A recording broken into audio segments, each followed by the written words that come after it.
I have a sneaking suspicion that off black is coming back. One of my favorite deep and dark paint colors by Sherwin is iron ore, namely for its simplicity. Sometimes you just need a charcoal gray, and that's what this color gives you. I'm gonna give you all of the important details on this paint color, what you need to know about it so you can use it properly in your home. And as an added bonus, I'm gonna give you an entire color scheme that you can use alongside it, including an extremely fun surprise color at the very end, which really sets the whole color palette off. Also, a big thanks to Mighty Boards for sponsoring today's video. Remember, before you finalize any paint color decisions, no matter how charismatic and convincing I may seem sometimes, you always need to test your colors before you buy them. It's just the right thing to do. Mighty Boards are large paintable tester boards that accomplish a few things all at once.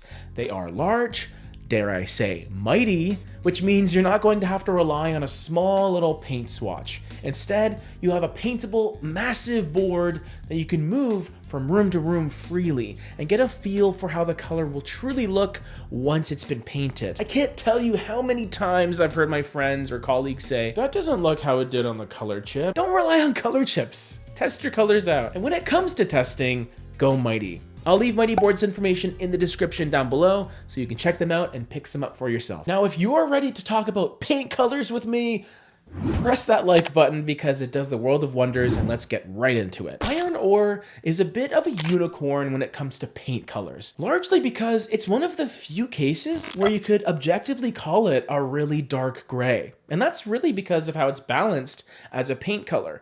Normally off blacks like this tend to shift towards maybe a green undertone or a brown or even a purple one. But in this case, it really just seems like a straight up charcoal gray. When you go on the Sherwin-Williams website and look up iron ore, you gotta click on the details tab to get more of the story.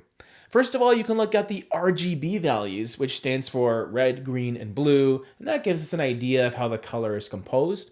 We can see that each number is pretty even, and that gives us a strong sense of how balanced this color is. If you don't know what RGB means, I'll leave a video down below for you to check out after, but the closer those numbers are to each other, the closer they are to a true gray. Now, whether or not it'll look like a true gray in your home, with your lighting, in your flooring, and all that jazz, that's a completely different story. But at least as a starting point, as a base, we know that this color can be interpreted as just a really, really dark gray. How dark, you ask? Well, we can go back to the details tab on the Sherwin-Williams website and look at the LRV, which is the light reflectance value. It's a percentage between 0 to 100 that tells us how much light this color reflects. So only reflecting 6% of the light that hits it makes iron ore a very dark color. But I don't think we need a number to figure that out. You can just look at it. Would you look at that monument? Just look at it. Look at it. Look at it. Oh, would you look at that? Colors like this have usually been relegated to exterior colors. Maybe you want a really dark gray or soft black color for your garage doors or even your front door.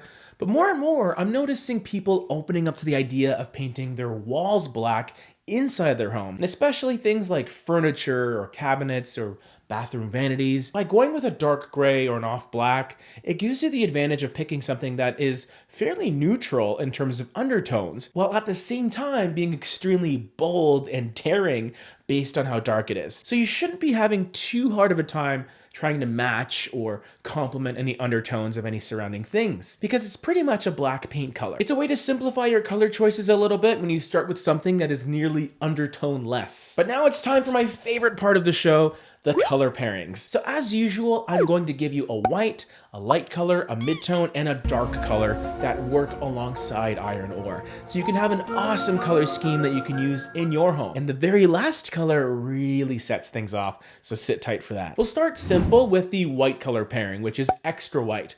This is usually my white paint color of choice when I'm working with a more grayscale color palette.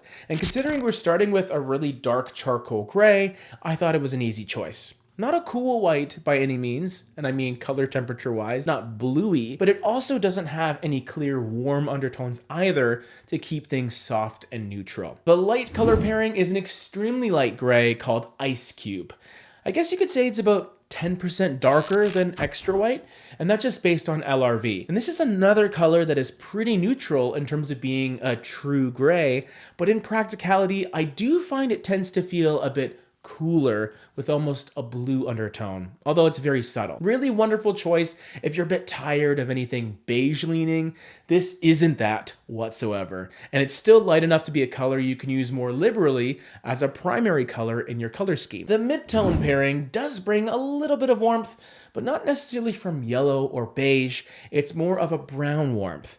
You might have heard of the term taupe, and that's sort of the feeling that silver plate gives you. A taupey gray. It is a bit prone sometimes to show a bit of green in certain lighting conditions, and that's enough to distinguish it from a straight up off black like iron ore and the slightly more blue leaning ice cube. So far, we kind of have a really neutral, monochromatic, almost grayscale color scheme here, right? What better way to toss in some fun than using the color Peacock Plume as the dark color pairing? I know I wasn't going to find many colors darker than iron ore, so instead I went with a contrast in vibrancy, in color, rather than depth. Peacock Plume has this beautiful, rich, deep teal coloration that will cut through those other grays and those off blacks and the whites in this color palette. What's nice is it also fits with that slightly cooler overall feel. Would you entertain this color palette for your home? You can also check this one out for even more inspo.